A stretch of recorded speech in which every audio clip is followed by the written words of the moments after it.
went through many plateaus on my training journey. There were periods where I honestly spent months not progressing. I remember main period from a few months after I started retraining seriously to a few months ago, almost a year, probably a year, where I didn't make any progress. Even in the beginning of my journey, I didn't actually make that much progress. Like I got pretty strong, but it was pretty slow because I didn't understand a lot of I didn't understand different concepts. They were very important principles, concepts that I didn't understand. And it let me not really progress. And I was thinking to myself, yo, I'm training consistently. They all said you need to train consistently and you need to do the 5 sets per exercise. And I'm all doing all that, I'm not progressing. It's because there were a few mistakes I was making that were stunting my progress. Because yeah, training consistently is good, but it's not the only thing. It's not consistency is not the only thing. It's very important. It's a very important aspect of training, but it's not the only thing. You can train consistently for years and not see any progress if you make some big mistakes and that will stunt your progress. The first thing was basically I didn't understand. I didn't train to failure, and I didn't understand how intense training to failure is. I didn't understand what a true rep to failure should actually look like because I never really experienced failure. I thought I experienced failure. I was thinking to myself, yeah, I do train to failure. I always do train to failure, but I wasn't training to failure. I was always keeping a lot of reps in reserve. A lot of reps in reserve. So my reps weren't really slowing down. I wasn't really getting to that level where I do the last 3 reps that were really intense, that really push me, that really slowed, where the concentric really slows down. And those are the most important reps. The last few reps where your concentric, the speed at which you move the weight up drastically slows down. Not because you're intentionally think just I'm gonna slow down the rep, but because you actually can't go any faster because it's actually so difficult. Those are the most important reps. The reps where you just go moving the weight super fast like this at the beginning, it's not gonna be that. It's gonna be very beneficial. It's really the last rep where you have to really push yourself to really get the weight up, and it's so difficult. It feels straining, and it's really painful mentally. Those are the last few reps that really, really are beneficial to your strength, to your muscle growth. But I never really got to that level. I never really pushed myself in any set to that extent. I rarely did. Or most sets I actually didn't. And that's one of the reasons why. Even when I started watching videos that said, okay, train to failure on every set, I still thought I was training to failure, but I was stopping shy from failure. I would kind of try to lift the weight up. If it slowed down, I would just say, okay, no, I just failed. I would just assume that I failed the rep, but I didn't. I could have pushed and completed the rep, but I just said, oh yeah, no, I failed the rep. So sometimes I would intentionally, not really consciously think myself, okay, I'm going to intentionally fail the rep, but I would just drop the weight, try to pull the weight up. Even when it got a little bit difficult, I would just drop it and say to myself, yeah, I failed, even though I didn't. If I actually pushed with everything I got, I would have gotten another 3 reps, another 4 reps. And it's actually the last 3 reps that are actually the most important. So I wasn't trained to failure, and I didn't even know how difficult it should such a failure or close to failure should feel like. And scientific studies have been showing that you need to train at least close to failure, with maximum of I think 3 reps in reserve. If you want to train with higher volume, then you should maximum have 3 reps in reserve. So 3 reps you could have done after the end of your set. That's basically it. But I think a lot of beginners don't really understand the concept of really training to failure, and I didn't. And I only started really making progress when I started to really understand how it feels like to really go to failure. And the thing is, another thing I didn't fully understand is that the intensity it will require for you to get to failure will vary from exercise to exercise. There are some exercises where going to failure is so freaking difficult that the last reps slow down so much. But then there are some exercises where the last rep is just, it's not such a crazy grind, like it's a grind, but it's not too crazy. And then you notice you try to do, okay, I can do another two reps, and you try to do it and you fail. There are some exercises like that, but there also are some exercises that actually are more exercises where you have to go through hell on the last 3 reps. They really are. But it will vary. Some exercises it won't feel as difficult to push to failure than others. There's really, it will really vary there. Another thing, it's not tracking my workouts. I was just going to training, this training, without having any idea of what I did in the last session. I had like a vague idea of how many reps I did, but I just said, okay, yeah, I'm just going to the gym, doing my workouts without really tracking my workouts at all. And you can still make progress without tracking your workouts. It's not impossible. If you just say, okay, fuck it, I'm just going to take every set to failure, and you really do take every set to failure, you can still survive without tracking your workouts. But I think it's very powerful because first it can help you to notice plateaus in some exercises. If you don't track your workouts, it will be a lot more difficult to actually see, okay, I'm plateauing on this exercise. Oh, yeah, I'm making good progress, amazing progress on this exercise. And when will you actually know, actually add some weight on a certain exercise? That's the thing. That's why websites should have like, I start to track my workouts on my phone. I just open a notes page for each workout, pull workout notes page, and I just add the Excel on top, see how many reps I did with how much weight. That drastically helped me. Drastically helped me. Of course, it didn't just instantly make me make insane amount of progress, but I could actually see some patterns. I could actually see, okay, I'm plateauing on these exercises. But on this exercise, I'm actually progressing a little bit. But no, here I'm actually plateauing a lot. I haven't been progressing on this exercise for months. It's always been very powerful for me, tracking my workouts. Another thing, probably the biggest one, thinking more volume equals more gains. Like pretty much any beginner, I had this preset of beliefs that more was better, that quantity was important, was super important, that I needed to do. If you want to grow this muscle group, do at least 25 sets, 30 sets per week to grow it. I always thought more sets equaled more gains. So if I do more, I'm gonna grow more. And that couldn't be further from the truth. Now that I'm doing like a very low amount of sets, right now, if I haven't said it in the video, but right now I'm doing on average 4 to 6 sets, or per week I would say 8 to 12 sets per muscle group per week. That's a pretty low amount in comparison to most people, very low amount in comparison to what I used to do before. But I'm progressing the most I've ever done. Week to week I'm progressing, session to session I'm progressing non-stop, and right now I'm not even bulking. So that's absolutely mind-blowing to me. Because when I used to do 5 sets per exercise, and I don't know how many sets per muscle group per week, but a very high amount, I wasn't progressing at all. But I had this mindset, okay, maybe I should add some sets. Maybe I should do even more sets. Even though the main reason why I wasn't progressing was that I was doing way too much. I had way too much volume. And also I had too much volume, but a lot of it was just junk.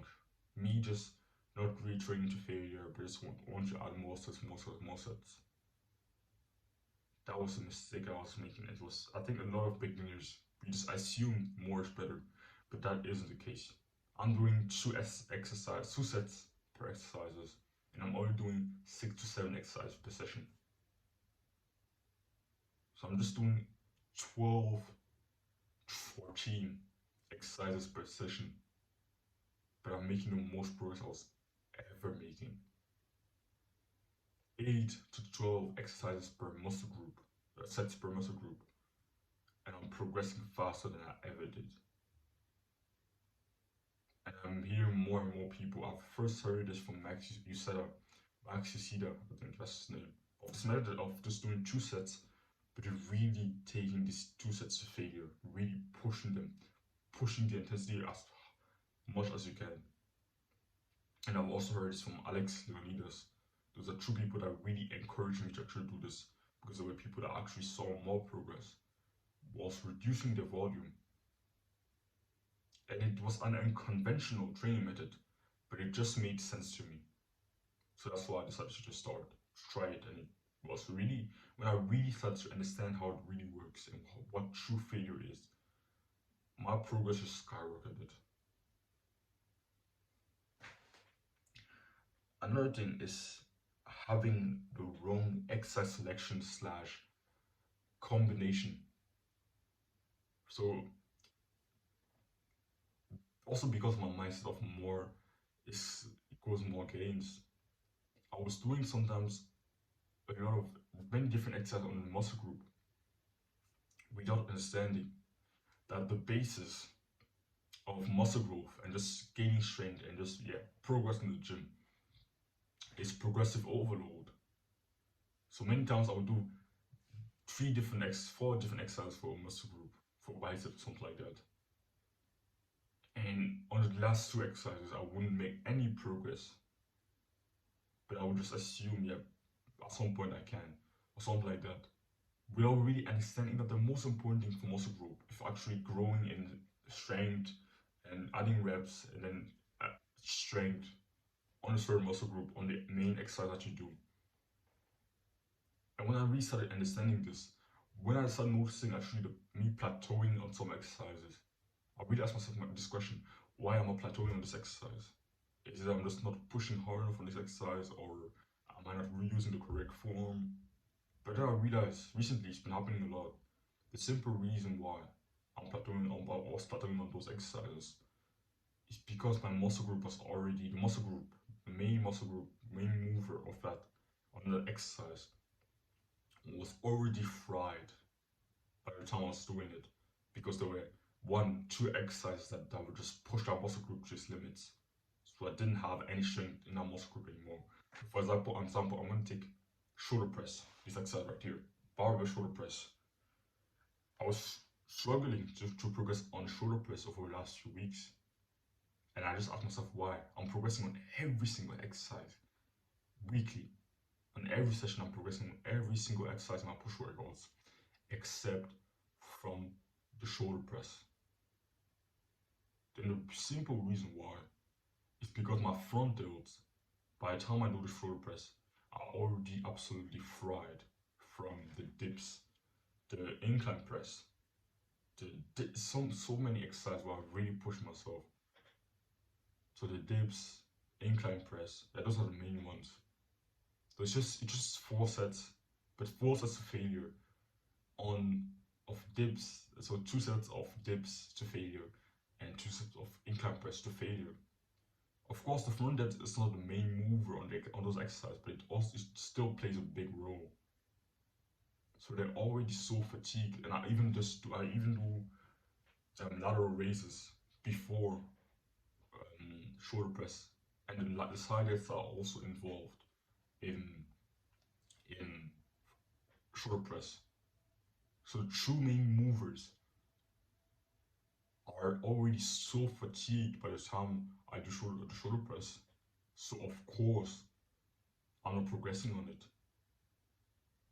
That's a concept I'm really starting to understand recently. Of course, you're not going to progress on a certain exercise if by the time you do it, the muscle's already fatigued. So it showed me, okay, I already have enough volume of my front delts on my push workouts. I wasn't doing shoulder press mainly for front delts because I already know the concept of for front delts already get enough stimulus from most of your push exercises. But I was doing this shoulder press because at first I just really fucking loved shoulder press. I really enjoyed it. And secondly, I knew, I'd heard from many trustworthy sources that shoulder press is really good for shoulder health, mobility, and all those things. I was like, yeah, let's just try it. I really love the exercise, and I just want to get fucking strong at it. But I realized, yeah, I'm not progressing on it simply because of the exercise selection and combination. If I decided to do shoulder press one day again, I would just fucking start my workouts with them. It would probably be a lot better to just start my workouts with shoulder press because my front delts and side delts will not be fatigued at all. So I would actually be able to progress on it. The last thing, which kind of relates to the thing that came before, is I was not emphasizing progressive overload. I didn't understand that progressive overload is actually the main driver of muscle, the main indicator of muscle growth. And that if you're not really growing in strength in your main exercises, then of course you won't be gaining muscle. I didn't understand that. So I would plateau in strength for months and weeks. I would think, okay, yeah, strength and muscle are two different things. So yeah, fuck it. Even if I'm not growing in strength, my muscles will probably grow. They didn't grow. They didn't grow. Progressive overload is a main indicator of muscle growth. If you aren't, if I now I understand that if I'm not growing, if my strength isn't going up on my main exercises that I do for muscle growth, then of course I'm not building muscle. It's as simple as that. I especially didn't understand this concept when I was training here at home. I used to train here at home before I started training in the gym. And that's the period where I was plateauing where I plateaued for a whole year. And the reason why is because I wasn't emphasizing progressive overload. And it was actually difficult to emphasize progressive overload because I had a limited amount of weights. I just had my body weight and two dumbbells of that weighed 10 kg. So I could only progress in reps. And something that I really noticed recently is that at some point, progressing in reps just stops for me on most exercises. So for example, I'll take the example of dips and pull-ups. Even when I started going to the gym and I was progressing on other exercises, I had been plateauing on dips and pull-ups for months. Months and months. It's only recently that I actually started growing in dips and pull-ups. And the simple reason why I started making progress on dips and pull-ups again, it's because I got a weighted, those weighted belts with chain where you can actually put extra weights on calisthenics exercises like dips and pull-ups. I got that and I started training with that. And now my strength on dips and pull-ups is growing as fast as on the other exercises, even though I've been plateauing for months on those exercises. And it's simply because on dips and pull-ups, when I reach a certain level of reps, I will just plateau. I will get to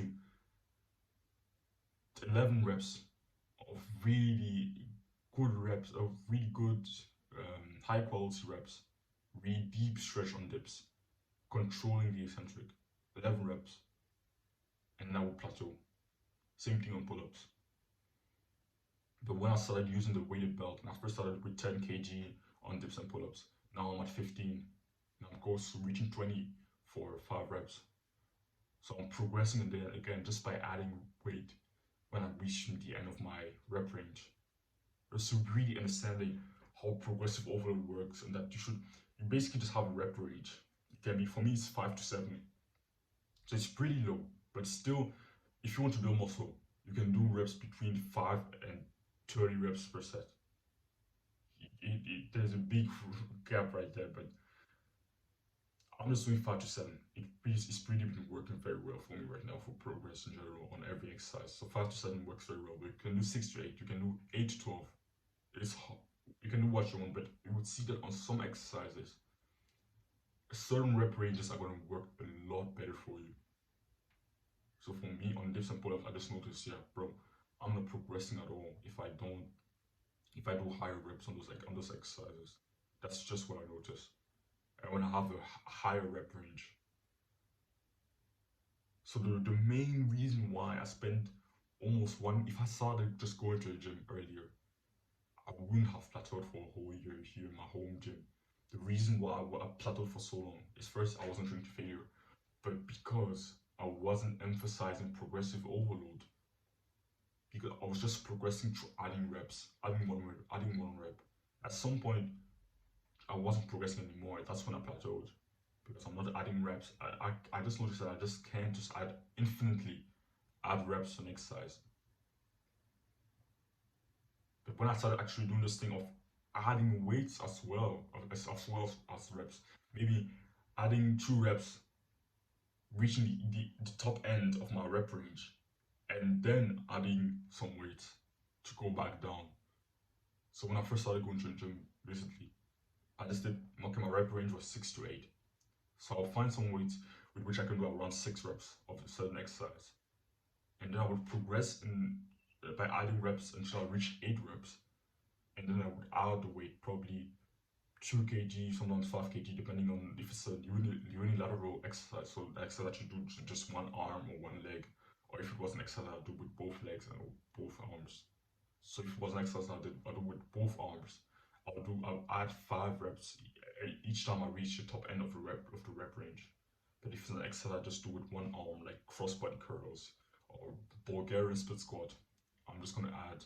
Or no, even Bulgarian split squat, I'd still have 2 weights. I would add probably 5 kgs. So yeah, that's those are the main mistakes that held me back. And if I'd watched this video when I actually first started training, I would be a lot bigger now than I am. I would be a lot stronger now than I am. I didn't understand this concept at all. I made these mistakes so many times and it held me back. So I hope you can learn from the story and avoid making the same mistakes that I did. So yeah, that's pretty much it. If you're interested in my coaching program, coaching package, you can click the first link in the description and book a call so we can talk about it. So yeah, don't worry from comfort. Chase it.